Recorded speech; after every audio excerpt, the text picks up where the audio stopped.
perempuan itu melihat bahwa pohon itu baik untuk dimakan dan sedap kelihatannya. Lagi pula pohon itu menarik hati karena memberi pengertian. Lalu ia mengambil dari buahnya dan dimakannya dan diberikannya juga kepada suaminya yang bersama-sama dengan dia. Dan suaminya pun memakannya. Maka terbukalah mata mereka berdua dan mereka tahu bahwa mereka telanjang.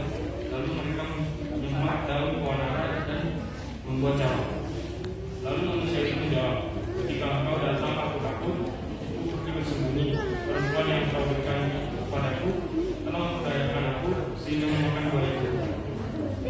Tunas akan keluar dari tukul Isai, dan taruk yang akan tumbuh dari pakarnya akan berbuah. Roh Tuhan ada padanya, roh hikmat dan pengertian, roh nasihat dan keperkasaan, roh pengenalan dan takut akan Tuhan.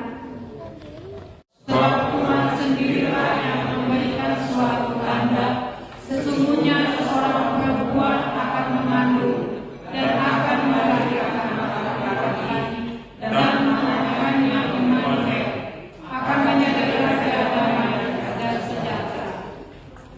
Seorang putra akan lahir bagi kita, lambang pemerintahan ada di atas bahunya, dan namanya disebut orang penasehat yang ajaib, Allah yang perkasa, Bapa yang kekal, Raja damai dan kebenaran.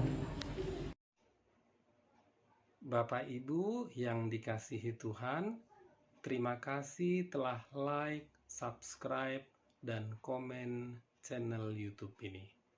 Tuhan Yesus memberkati kita semua.